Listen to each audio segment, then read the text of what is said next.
Authenticity has been a buzzword for a long time now, especially when it comes to showing up on social media. So much so that it's almost lost its meaning. It's been taken over by brands, turned into a sleazy sales trick, and used as a marketing tactic rather than a genuine way to connect. But authenticity isn't about curating a perfect imperfection or following a formula or something that we need to use when we want to sell something. It's about showing up as yourself in a way that feels right for you. And when you get it right, it can be brilliant for your business. Which is why today I am claiming back the true meaning of the word authenticity and diving into how you can be yourself online without feeling exposed, overwhelmed, or unsure of what to share. In this episode, I'm going to cover how to navigate social media in a way that aligns with your values, how to set boundaries, and how to handle negativity whilst staying true to yourself. So if that sounds like something you need to listen to, then tune in. But before we dive in, I just want to say thank you so much for taking the time to listen to Show Up and Be Heard, the podcast that exists to help women like you simplify your business and your life so that you can stop feeling so overwhelmed. I am your host, Becci McAvoy, owner and founder of Be Heard Socials, and I am an award-winning social media marketer and international speaker who specialises in content strategy and organic growth on social media. Through this podcast, as well as my own social media, my email community and my award-winning membership, the Boss Your Socials Club, my mission is to cut through the noise to make social media marketing accessible and easy to understand for businesses that can't afford to outsource or who don't have the teams required to implement most of the advice that is given to them. So if you want to cut through the noise and the BS and get practical, actionable advice tailored specifically to make social media marketing accessible and simple and easy to understand, or if you want to be part of a supportive community where women entrepreneurs can feel connected and inspired to achieve their dreams, then keep listening because you are in the right place. To get more tips like the ones you hear in this podcast, make sure you join my email community through the link in the show notes. Right then, let's get started with this week's episode. Right, I am reclaiming the word authenticity. This episode is going to be like my battle cry to take back the word and remember what it really means and stop it being a buzzword, because it's time we remember that being true to ourselves isn't a trend. It's the foundation of everything we do. Being authentic on social media or anywhere in life is really important, and I'm going to dive into why and how we do that, especially on social media for our businesses. And I'm going to go through step by step the things you need to know, and it's going to be packed full of actions and things that you can do, simple things you can do and quick things you do, because we know that's what I like, to be authentic and to stop worrying about how to show up online and to know how to show up online for yourself. Okay, so the first thing that I'm going to look at, the first section of this podcast, if you like, is going to be about knowing yourself, because being authentic starts with really genuinely knowing yourself. And I know that sounds like an Insta-worthy quote. So I'm going to break down what I actually mean by that. And I'm going to break it down into 5 key areas. So the first one, know yourself. Before you can be authentic online, in your business, on social media, you need to know who you are offline. You need to know what you believe in, what drives you, what are the things that make you light up. These are the foundations of your personal brand and how you show up online. And this is really important because, especially when it comes to social media can feel noisy and overwhelming, and trends constantly change on there. And that's not going to change anytime soon. Trends are going to continue to constantly change on social media. So you really need to know yourself, because if you're not clear on who you are and what you want to do, it's really easy to get caught up in the noise, and it's really easy to get caught up in trying to be someone that you're not. It's really easy to get caught up in following trends that don't align with you, that don't help you move forward in your business, or it makes it really easy to just post for the sake of it. And that's where we don't post the quality content. We don't post the content that works. We then don't get good engagement on that content. We get really frustrated, discouraged, and we don't show up. So when you have a strong sense of who you are and knowing yourself, you have a strong sense of who you are, it becomes much easier to filter out what isn't for you and focus on sharing content that genuinely reflects who you are. So the very first thing I want to say, and like I said, I know it sounds like an Insta-worthy quote, but it's really not, is you need to know yourself. And here's something quick that you can do to take action on this, or to check in whether you do know yourself. I want you could pause this episode now if you wanted to, or plan out some time to do it later, but just take 5 minutes to write down your top core values, because that's going to lead into the next thing I'm going to talk about. So your values again is another thing that's become a bit of a buzzword, but it isn't. We need to reclaim all these words because they help us. They're really important and they help us be successful.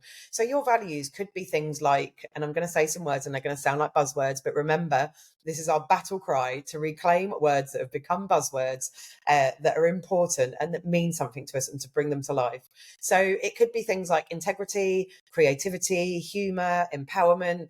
There's tons of lists. Like if you wanted to go online and just search like lists of values, you could go through the words and see which ones speak most to you.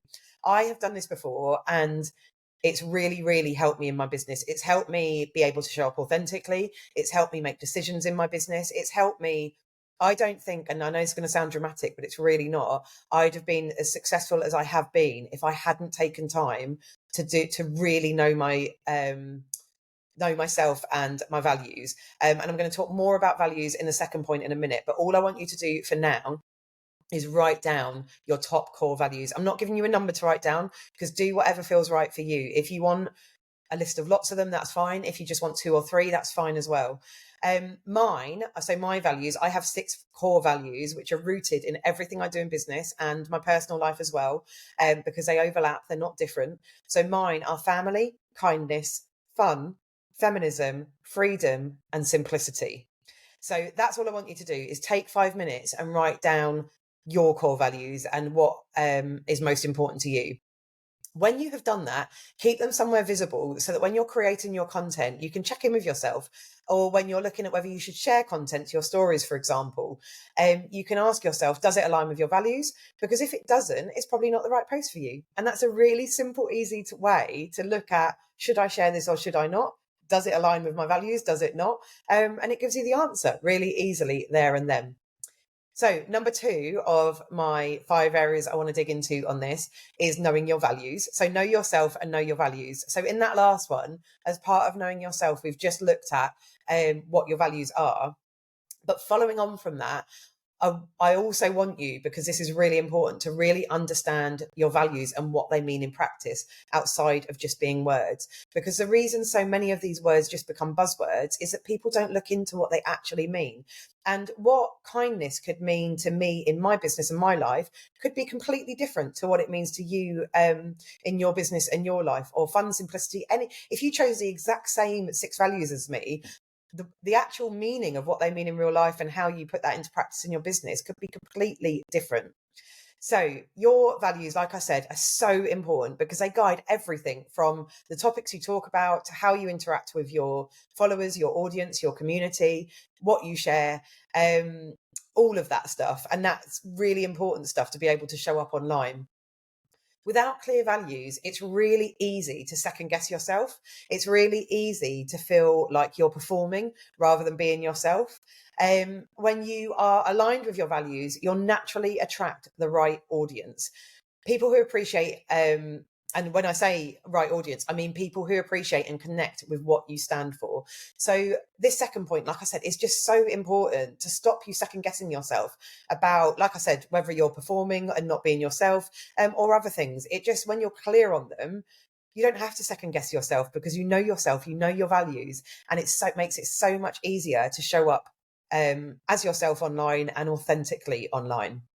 So just to give you a bit of an example on this, imagine 2 business owners, both in the same industry. I'm not going to specify what that industry is. They're just both in the same industry.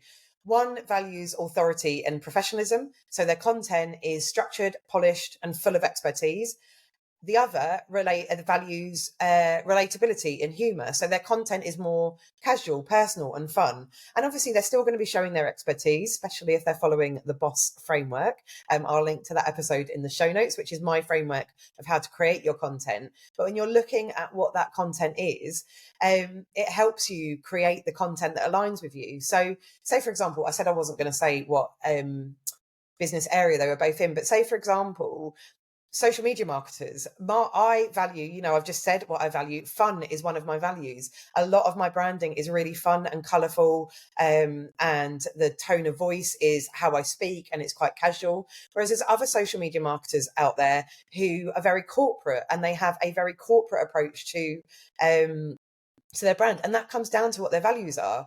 Both me and the other social media marketer are very successful businesses, but our styles are completely different because our content reflects our core values. So yeah, once you've taken some time to really know yourself, and that can be a whole journey. I mean, I did a lot of work on that, but like I said, I've given you a quick easy step to do that earlier about writing down your values. Now you've got what those values are. Your next step to take away from this episode is that I really recommend writing down what your values mean in practice, like I said earlier, so that it's more than just a word. So for example, I will give you one thing that each of my values means to me in reality. So when I put my values together, I then went through what they meant for me in practice. And each of my values has 4 bullet points in there about what that actually looks like in practice in my business. And I will give you one of those for each of my values so that you can understand what I mean. So I said earlier that one of my values is family. So one of the points in there is I will surround myself with and invest in a business family who lift me up, challenge me, and make me better. And doing that in practice means being in part of communities and running communities as well. Because a business family for me makes me more successful. And I think that's really important in business. Now, I did say I'd only give one, but I just want to give one more under family, just because this is really relevant to me recently. So one of my other points, and it shows how they can be completely different. So that one is about investing in a business family. I've also got another point under family that says I will be endlessly ambitious, but never at the expense of what really matters, which is creating the life and family that I want for myself and the life that I want for my family. And I've had to check that on myself recently because I am an ambitious person. I'm a very excitable person. I come up with loads of ideas and I want to do all of the things. But honestly, I'm recording this in January. It's going to come out in early February. I realised throughout January, there's certain times of the year I just always get overwhelmed and it's always really difficult. And January is one of those. And it's all very well me doing all the big ambitious things whilst life is good and life is great. But when I've got kids off sick and I'm juggling loads of other things, I often come back to myself and go, right, actually, this is starting to take away from time with my family or time with my kids, or I'm not present enough when I'm with them. And I can check myself. And this also relates into how I show up online. So throughout January, I regularly show up. If you follow me over on Instagram, you'll know I regularly show up on stories, and I regularly show up doing talkie stories. I do lives. I love all that stuff. It lights me up. In January, I barely showed up at all. And that wasn't suddenly that I wasn't being authentic. It was because I didn't have the energy for it. And I went back to my values and go, right, how can I show up in a way that's true to myself right now? Actually, I can share my posts that I'm creating each day. I can share bits and pieces to my story. But right now, I don't have the energy. I need to place my energy elsewhere. And that helped me show how I show up online. So let's get into some of my other values. I will stick to one point on these ones, I promise. Like I said, I get excited about things and want to share it all. So kindness is one of my values. And as part of that, I say I will regularly donate a percentage of my profits to charities to help make a positive difference in the world and in other people's lives. And I do that every year when I do my tax return.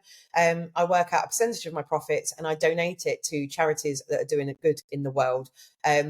Often in cases that I feel completely helpless in, as a way to be kind and to give back.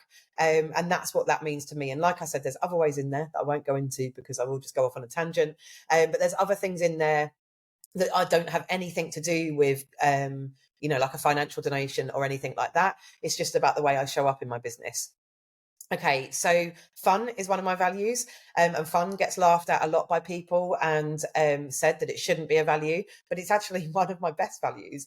And one of the ways I say that that will look like in practice is that I will create spaces and environments that enable other women to have more fun and laugh often. And that's what I do through Boss Your Socials Club. In Boss Your Socials Club, we have the virtual Ribenas, and they are literally just a chat and we have a bit of a laugh on them, or we end up having fun. We're having a down day and we surround ourselves with other people and we're lifted up and we have a bit more fun. Also, you'll know if you're in your socials club, Pick My Brains are also sprinkled with a little bit of silliness and a little bit of fun, because that's how I roll. That won't attract everybody, but it will attract the right people because they're my values. Okay, so that is fun. And also, you'll notice that when I show off my stories, again, sprinkled with a little bit of silliness, some high energy, and I laugh at myself and I have fun. It helps me in how I'm going to show up online. And it helps me not doubt myself that I'm any less, which I used to have real limiting beliefs around, that I'm any less good at what I do because I have fun and I like to be a little bit silly. So that's one of my values, and it helps me show up online as well. Okay, so feminism is one of my values, and the one I'm going to pick out to tell you on this of what it means in practice, because it helps with what I share online when it's not necessarily business related. I will not be afraid to challenge harmful stereotypes, and I will not be afraid to advocate for equality or be afraid to stand up for what I believe openly and online, even if it may lose me support or paid business. Now, this really helps me. Again, if you follow me online, yesterday, actually, at the point of recording this, I shared some stories around some things that are happening in America at the moment and some things that are going on with women's rights. Now, that's not directly related to social media marketing. Some people won't like that I share that, and that's okay. But it's really important to me that I share that. And I'm okay if it loses me support, if it makes people unfollow me, or it loses me paid business, because what that tells me isn't that me or the other person is right or wrong. It's that we're not right for each other. And that's okay, because that's a sign to me that I've got my brand right. Okay, so freedom, I said, was one of my values as well. And an example of that is I will create a life and business that gives me options and never makes me feel trapped in circumstances or situations that make me feel unhappy. Now, this isn't necessarily, well, actually, no, I can relate this to showing up online as well. But like that example is about, I'm not going to feel trapped. So, I will not be scared to make decisions. I run my own business. I've got the freedom to decide how I want to run it. Last year for me, that looked like giving up, giving notice to clients, giving up social media management and going in a different direction. But if I was looking at showing up online, and I've just been talking about, I found January quite tough for a number of reasons, I had the freedom to choose how I showed up online. So just because I normally do lots of talky stories and lives and things like that doesn't mean I always have to. I have the freedom to choose how I show up depending on what's going on with me in the moment. And finally, simplicity is one of my values. And an example I'll give of this, just because it's so apt and relevant to what we're saying, I will help small business owners to simplify using social media to build their business so they feel less overwhelmed and can stop feeling like a slave to it. And that's exactly what this podcast is all about. And actually, that helped me to decide to show up in a different way. It's one of the things that led me to want to do the podcast, because I wanted to simplify it and I wanted to reach more people. So yeah, that's just an example of how you can bring your values to life. But when you're thinking about the next time you're going to post, ask yourself, once you've done this activity, does this reflect what I truly care about? Am I saying this in a way that feels natural to me? And if you can answer those questions, does this reflect what I truly care about? Yes, it does. Am I saying this in a way that feels natural to me? Yes, I am. Then post it or show up or do the story or whatever it might be.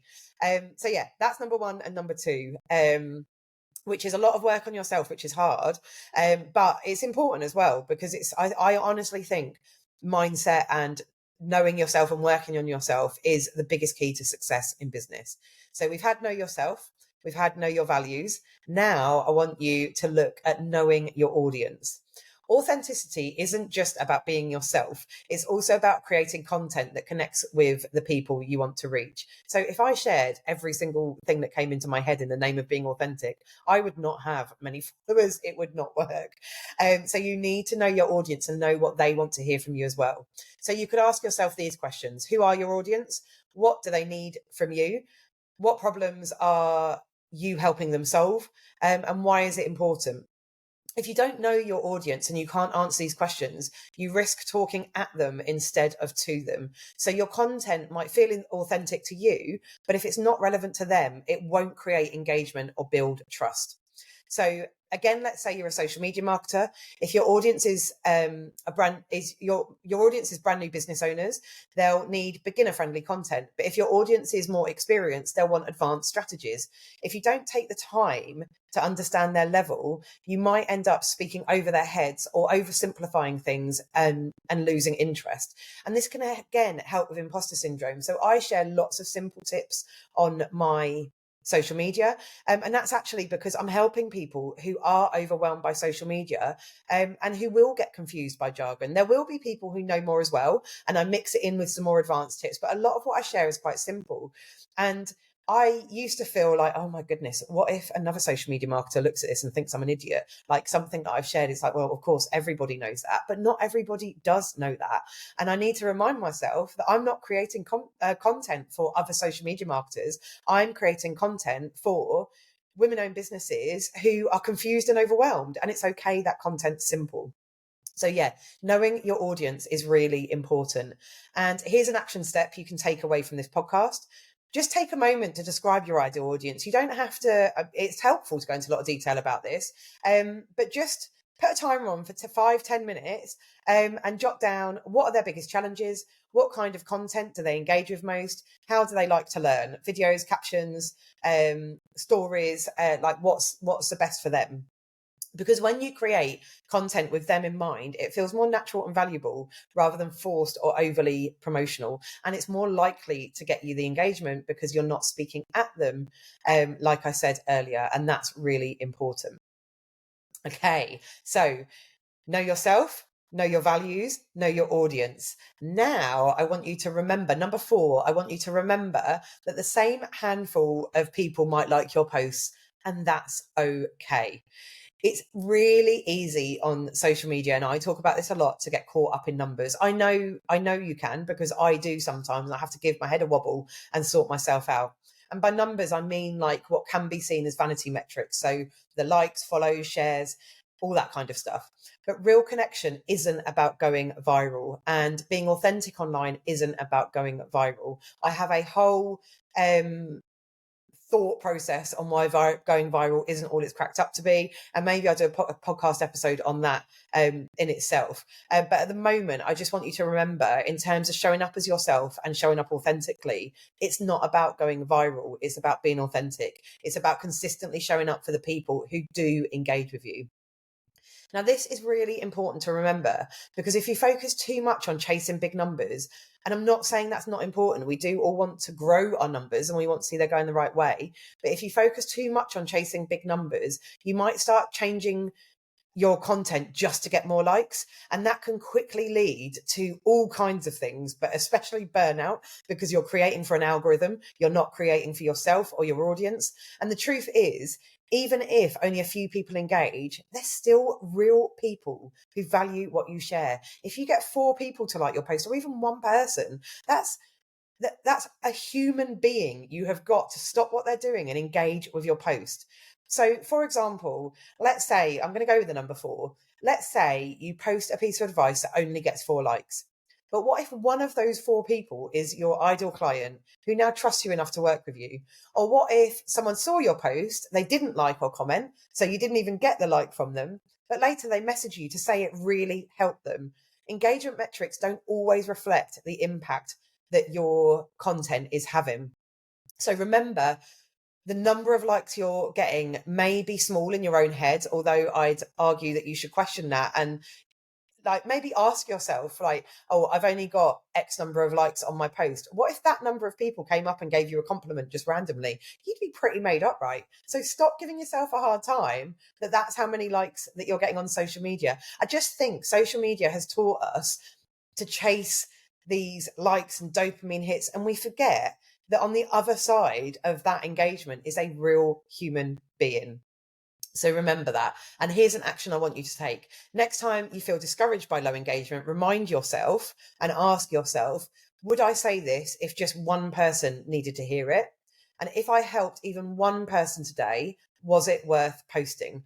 Because I just think that's a really nice way to reframe how we look at those numbers, and not be worried about like, oh, I show up authentically, but I don't get much engagement. Like, that's okay. Like, because how are we defining not much engagement? Let's again change the narrative on that. Okay, so over time, as you stay consistent and true to yourself, your audience will grow organically with people who genuinely connect with you. And that might be slow or not in the Insta-worthy numbers of how I grew by 100 billion million followers this month, or even how I grew by 100 followers this month. Even if you've only grown by 1 follower or 10 follower, it's 1 new person that you've got following you or 10 new people. So the more you're consistent with that, the bigger that number will get. And I have an episode on engagement and what it means. I'll link to it in the show notes. But just remember, these are people who will genuinely connect with you if you consistently show up.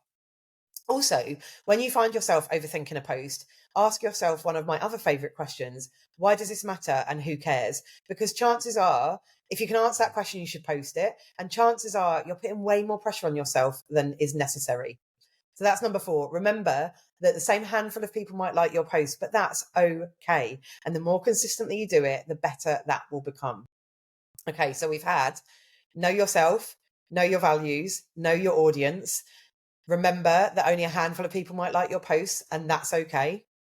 Now, number 5, the final one I'm going to talk about in this, is be the same online as you are in real life. For me, this is the real key to authenticity and how to know whether you're being authentic.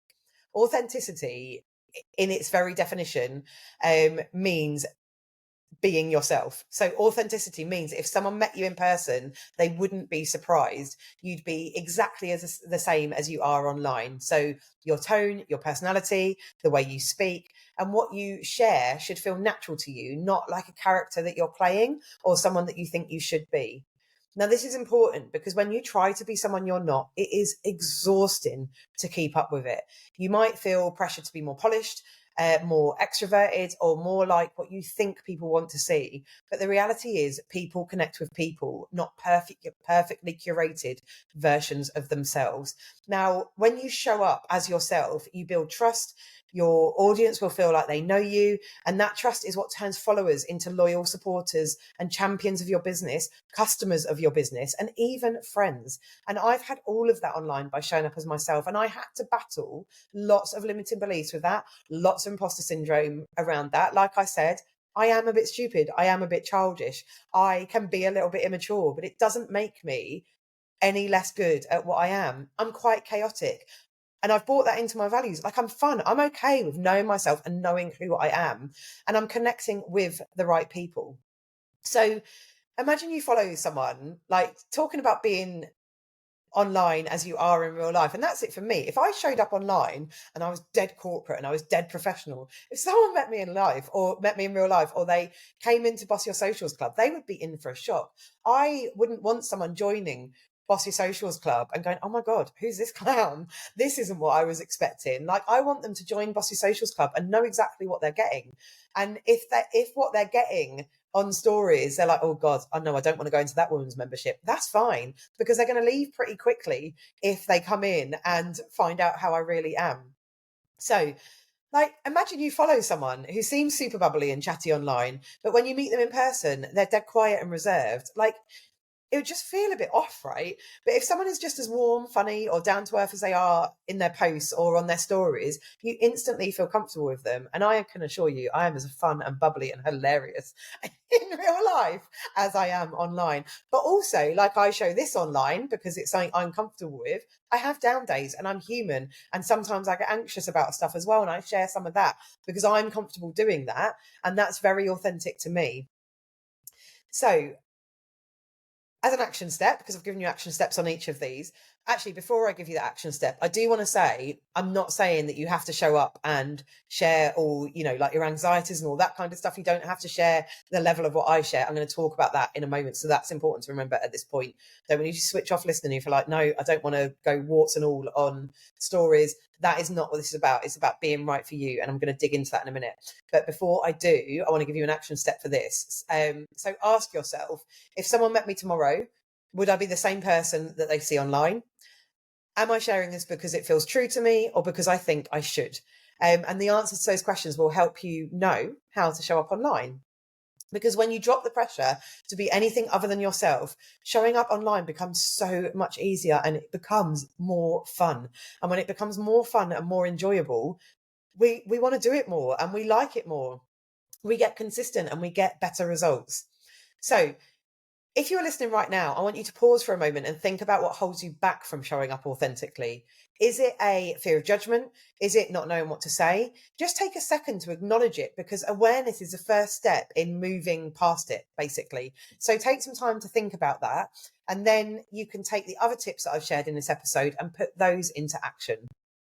Okay, I said just now that I was going to dig a bit deeper into showing up authentically online.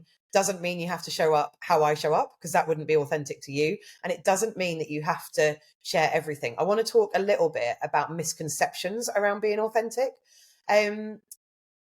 So a lot of people think that being authentic means sharing every detail of their life. And it's just not true. Like, you can do if you want to, if that's authentic to you. But here's the truth. Authenticity doesn't mean sharing everything. It's not natural to cry to a camera. I'm going to say it. I'm going to put it out there. It is not natural to cry to a camera. And you don't have to share your hardest moments in real time or at all if you don't want to.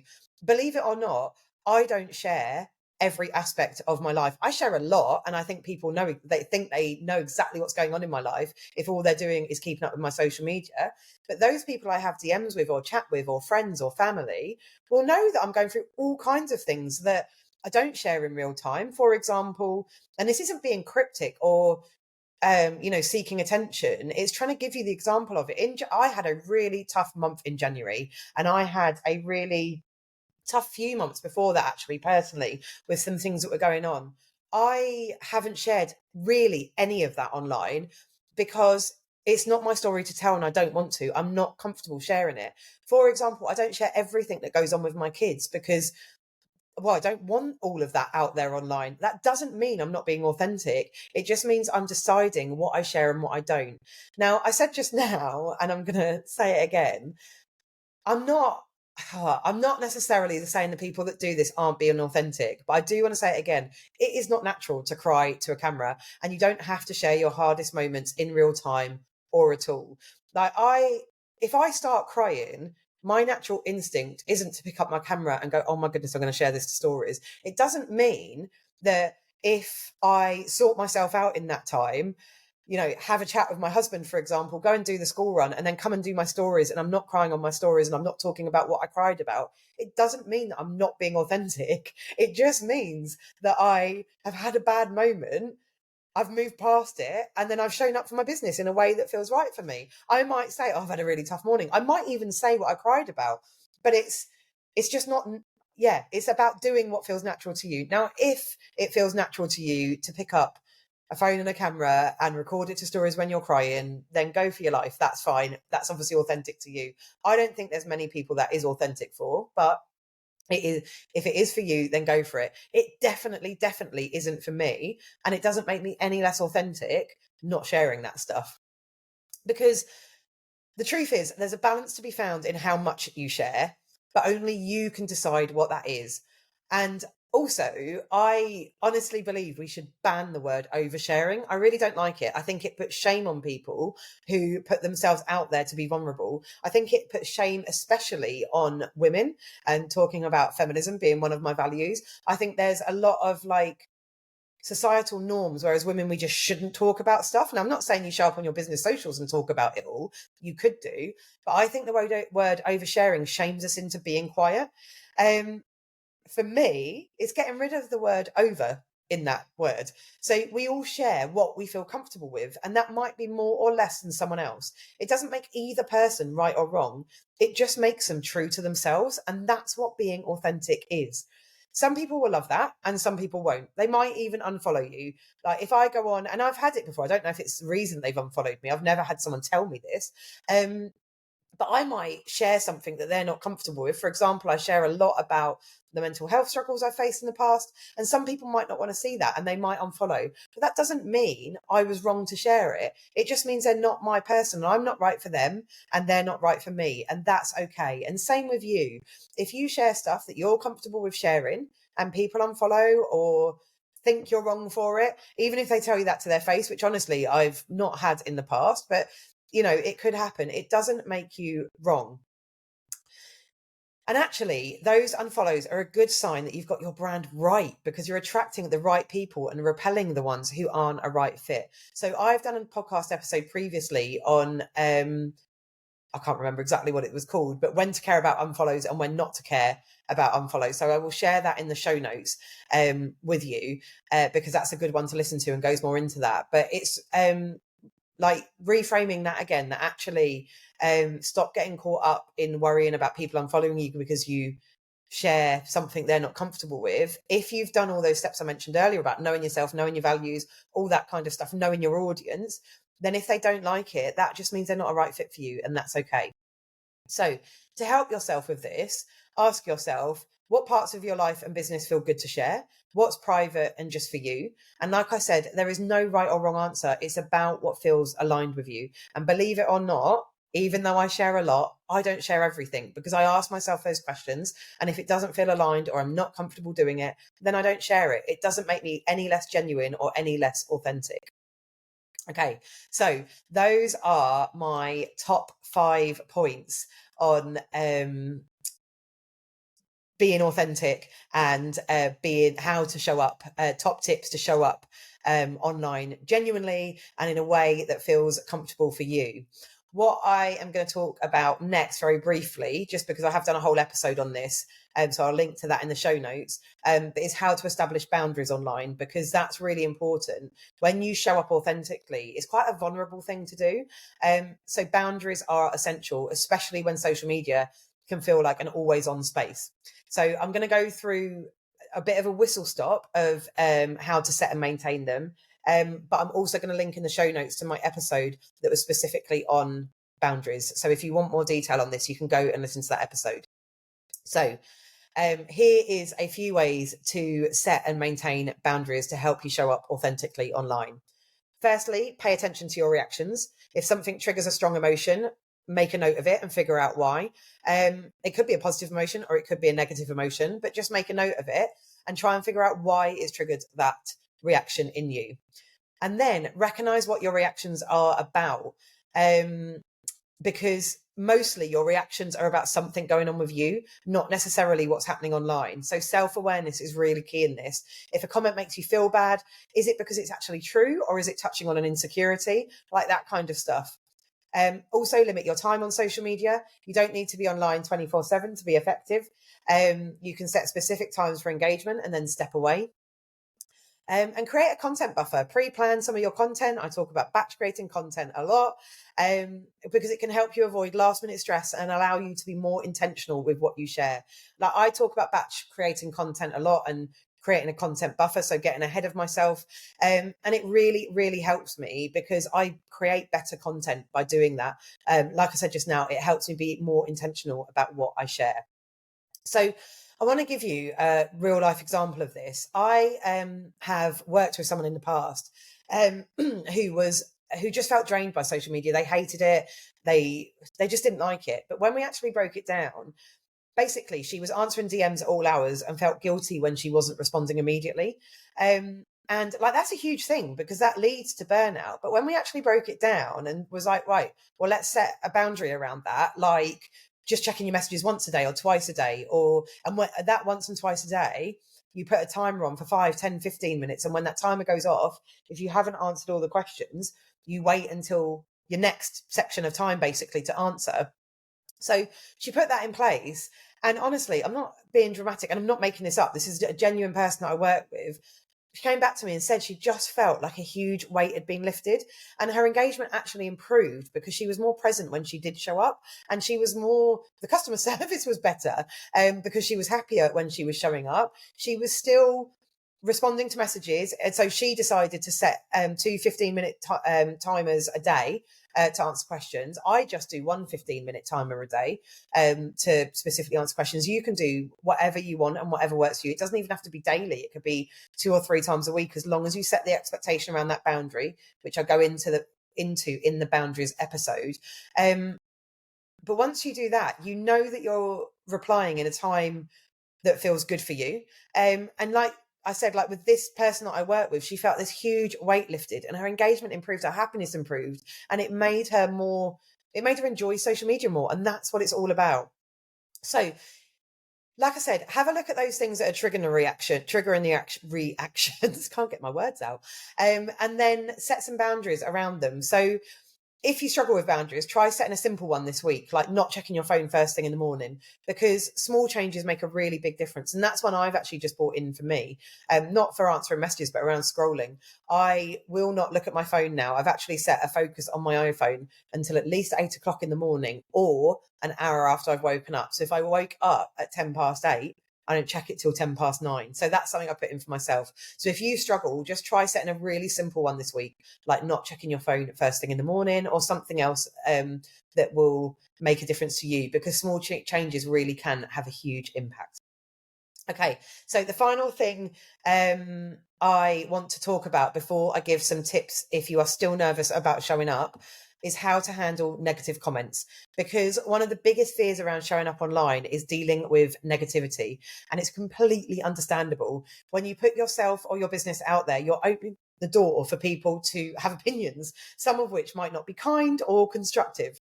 I will be honest, I haven't had a lot of that in the past, but it's out there. The fear of criticism, judgment, or even outright trolling can make it feel safer to stay quiet rather than risk being on the receiving end of negativity. And I get that because it's so common and it's one of my biggest fears. But here's the thing, right? Negativity is often louder than positivity. But that doesn't mean it's well, I said I think positivity is more common if you create a safe space for yourself. But it doesn't mean that when I say it's not more common, it doesn't mean that you could get 10 positive comments and one negative and you'll focus on the negative. But so I get that. So just because negativity you can get more positivity out there, the negativity can be louder. So for every negative comment, there are usually far more people who appreciate and connect with what you're saying. They just might not be as vocal. So people are just quicker to give criticism than they are anything else. So just remember, it doesn't mean if you've had a negative comment and you haven't had a positive comment on that piece of content that it wasn't a positive piece of content to put out there. And I'm going to give you some tips for how to deal with that in a minute. But I do want you to remember when did I start posting consistently? Probably in 2021, maybe 22, but say that's 3-4 years. And I've had maybe, do you know that I can remember I've had one negative comment in that time? So sure, there's negative comments out there, but it's trying to get over the fear of them so that you can show the world how awesome you are as well. It's also important to remember that negativity often says more about the person leaving the comment than it does about you. And do you know what? Actually, it doesn't often say more about the person. It almost always says more about the person leaving the comment than it does about you. Sometimes people project their own frustrations or insecurities onto others. And unfortunately, social media makes it easy for them to do that from behind a screen. And sometimes people say things impulsively that they just wouldn't say in person, even if it's not a mean comment or a nasty comment. Sometimes people might say something that just upsets you, that wasn't their intention. But recognizing that that's about them and not about you can really help take the sting out of something that may be a bit unkind or has made you feel a little bit rubbish. So the key with negativity is to have a plan in place for how you'll handle it when it comes up. And just know from me that it won't come up that often, because I'm talking about all of this and I don't want to scare you with it. So just have a plan in place for if and when it comes up. That's what I'll say, if and when it comes up.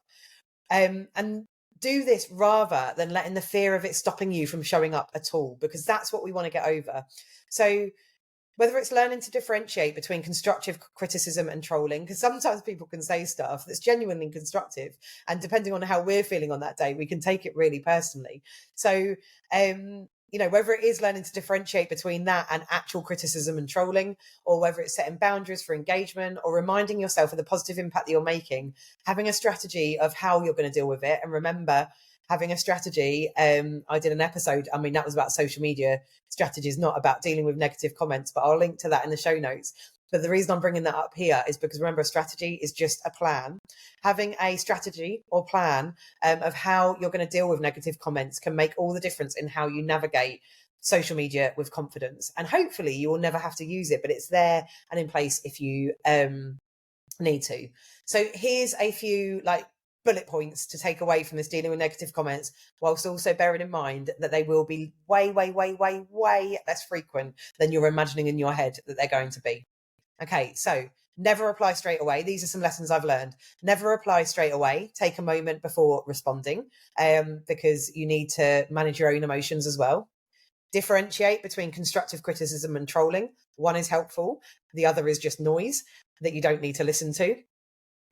Have a response strategy, like I just said. Know how you'll handle different types of comments. And even if it's constructive criticism, again, like your response strategy might just be, I'm going to give it a few hours before I reply, or the next day before I reply. You don't owe anybody your immediate reply. So have a response strategy of how you're going to handle it. Protect your mental health. Limit your time on socials. I talk about that a lot. There's tons of episodes that talk about how to do that already on Show Up and Be Heard. So I'll have linked to some of them in the show notes already for what I've brought up already in this episode, but go back through the backlog of episodes and listen to them, because protecting your mental health should come first. Limit your time on social media and spend as little time on it as possible, and surround yourself with supportive people so that if you get a negative comment, go in and say, and I've had this, in the comment that I can actually remember, I went in and said to a group of people that I'm really good friends with that I'd had it, and the actual love that came back at me was unreal. So surround yourself with supportive people. Remember, trolling is about them more than it is about you. It's not even more than it is about you. It's about them. It's not about you. And it says more about their mindset than it says about your content. Keep a love folder. So this is something I love doing. I have mine on my phone. I screenshot positive comments and messages to look back on when I'm feeling rubbish or doubt creeps in. And use tools to help as well. Like Instagram has got a ton of features where you can turn off or limit comments, and use filters to block offensive words if needed. So I spoke about this in a previous episode as well. It was 12 things you might not know on Instagram that you can do that you definitely should. I'll link to that in the show notes. But that episode doesn't even cover a fraction of the amount of features that Instagram has got. So use those tools to help you not have to see stuff, because just because you are showing up online doesn't mean that you have to see everything everybody wants to say to you. And again, block, mute, unfollow, all of that kind of stuff as well. Okay, so advice for those who feel nervous about showing up is what I am going to finish on. So if you're still feeling hesitant about putting yourself out there, here's a few things that you can try. Instagram stories has the option to, you can choose to save followers to a close friends list, and Instagram followers has that feature where you can either post to your stories, which goes out to everybody, or just to your close stories. Your close friends. So if you're not comfortable with it literally going out to the world, put a handful of people out in there, or no one in there if you want, and just get used to posting stories and get comfortable sharing it in a safe space.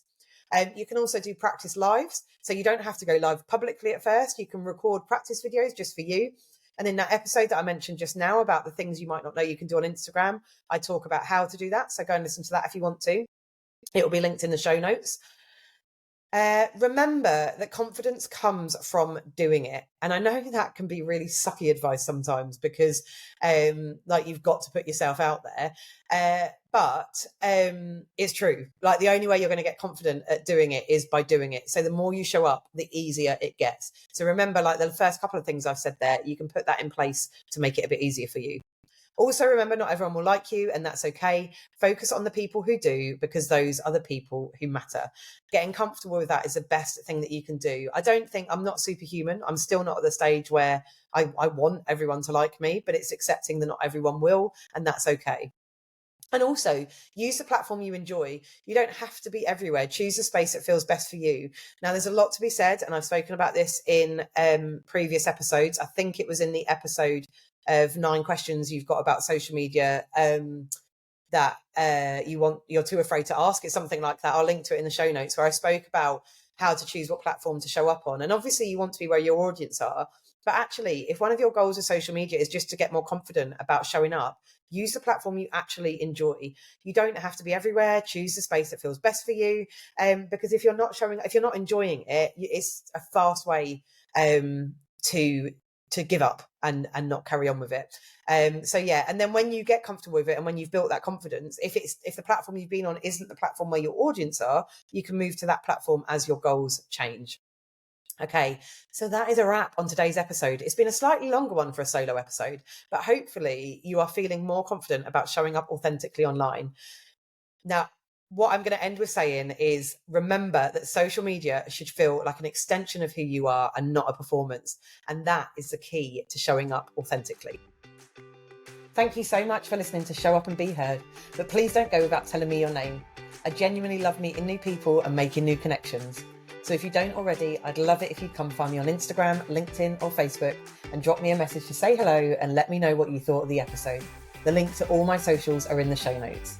And of course, if you enjoyed this episode or found it useful, then I'd really appreciate it if you could take just a few minutes to give it a review on whatever platform you are listening on, because every one I get really does make me do a little squeal and a big happy dance.